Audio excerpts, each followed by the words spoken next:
قرآن تو بھائی یہ کہتا ہے کہ آپس میں بھائی بھائی ہو، آپ لیکن بھائی بھائی نہیں مانتے. تو ایک مختصر سے وقت میں یہ پیغام کہ اگر قرآن والے ہو، جو میں نے کہا خود کو پہچانو کہ تم لوگ وفا والے ہو، مصطفیٰ والے ہو، مومن ہو، خدا والے ہو.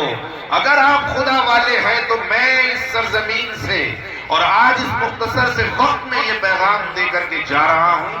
اور اس پیغام کو اگر میرا بس چلے، میں بارہا یہ بات کہتا ہوں. حضرت ناظم صاحب میں ہر جلسے میں یہ بات کہا کرتا ہوں کہ اگر میرا بس چلے تو جس طرح ایک حکیم جب اس حکیم کے پاس جاتے ہو اور اس کے پاس جا کر کے کہتے ہو کہ میرا بچہ بیمار ہے اور میں بیمار ہوں، تو وہ کہتا ہے کہ آپ کے پیچھے فلاں جن پڑ گیا ہے، آپ کے پیچھے فلاں چڑیل پڑ گئی ہے، آپ کو جادو کرا دیا گیا ہے. تو وہ تعویذ لکھتا ہے اور تعویذ لکھ کر کے پانی دیتا ہے اور کہتا ہے اس پانی میں گھول کر کے اسے پی لیجئے. خدا کی قسم اگر میرا بس چلے تو میں مسلمانوں کو اتحاد کا پیغام ایک تعویذ پر لکھوں اور تعویذ پر لکھ کر کے کہہ دوں کہ اس کو پانی میں گھول لینا اور اس کو روز پینا اور اس وقت تک پینا جب تک تمہارے اندر کی نفرت ختم نہ ہو،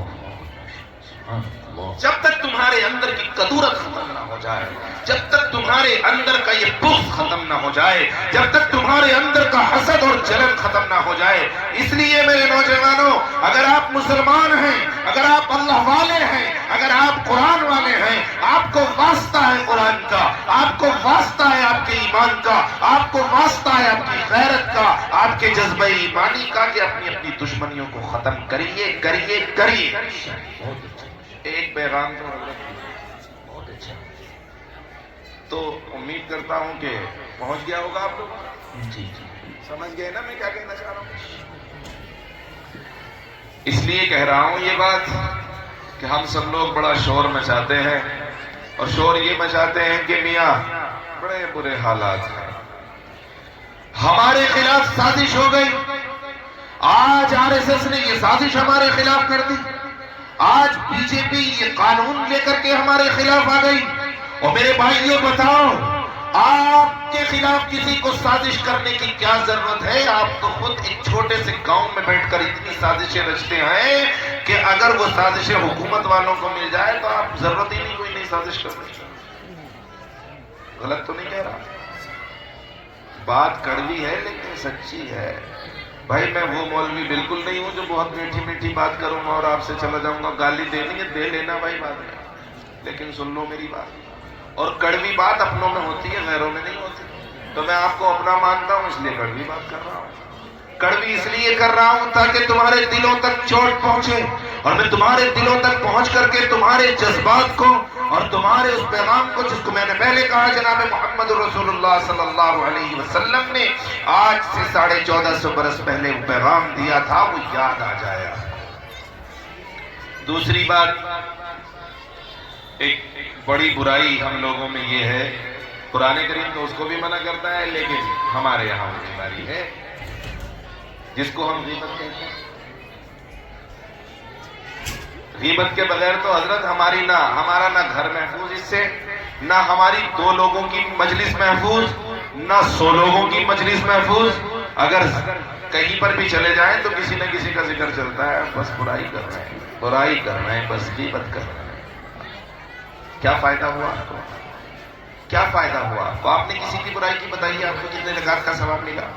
آپ کی دولت میں اضافہ ہوا، آپ کی شہرت میں اضافہ ہوا، آپ کو کوئی بہت بڑا مکان بدلے میں مل گیا، اس کا آپ نے کچھ بگاڑ لیا جس کی آپ نے برائی کی ہے؟ نہیں، کچھ نہیں بگاڑا آپ نے اس کا، بلکہ اس کے لیے اور آپ نے اپنے لیے جہنم تیار کر لی ہے. کیونکہ قرآن تو یہ کہتا ہے اور صاف گویا ہے، وَلَا يَغْتَبْ بَعْضُكُمْ بَعْضًا أَيُحِبُّ أَحَدُكُمْ أَن يَأْكُلَ لَحْمَ أَخِيهِ مَيْتًا فَكَرِهْتُمُوهُ. اس کا اردو میں مطلب یہ ہوتا ہے، اے مسلمانوں آپس میں ایک دوسرے کی غیبت بیان نہ کرو، ایک دوسرے کی چغلی نہ کرو، پیٹھ پیچھے اس کی برائی نہ کرو.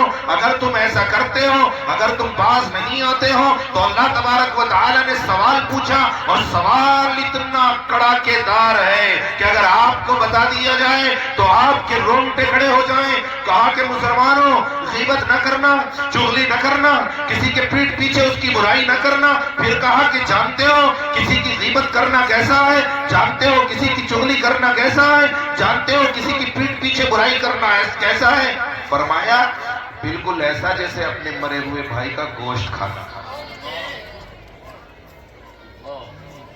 بالکل ایسا جیسے اپنے مرے ہوئے بھائی کا گوشت کھانا۔ تو مرا ہوا بھائی تو جوڑو، انسان کا بھی گوشت نہیں کھا سکتے آپ، لیکن آپ برائی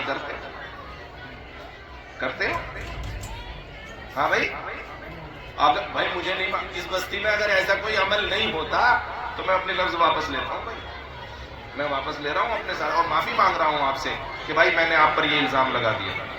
لیکن اگر ہوتا، اگر یہ برائی آپ کے اندر ہے، تو آج کے بعد اس جلسے کی کامیابی یہ ہے کہ آج کے بعد بیٹھا ہوا ہر نوجوان، آج کے بعد بیٹھے ہوئے یہاں ہر بزرگ، آج کے بعد سننے والی میری مائیں بہنیں، چغلی چھوڑ دے، غیبت چھوڑ دے، پیٹھ پیچھے برائی کرنا چھوڑ دے۔ یہ اس جلسے کی کامیابی کی ضمانت ہوگی۔ اگر یہ کر گئے تو مجھے امید ہے کہ انشاءاللہ حالات جلد بدل جائیں گے۔ مجھے اتنا ہی وقت ملا تھا بھائی بات کرنے کے لیے، بات مجھے بڑی لمبی کرنی تھی آپ حضرات سے، اور میری خواہش بھی تھی کہ آپ حضرات سے لمبی گفتگو کروں، لیکن ہمارے مہمان مکرم تشریف رکھتے ہیں۔ دعا کیجئے گا اللہ سے، اللہ ہم سب کو عمل کی توفیق مرحمت فرمائے، آمین یا رب العالمین۔ کہہ گیا ہوں میں جنوں میں کیا کیا، بک گیا ہوں میں جنوں میں کیا کیا، کچھ تو سمجھے خدا کرے کوئی، آمین یا رب العالمین۔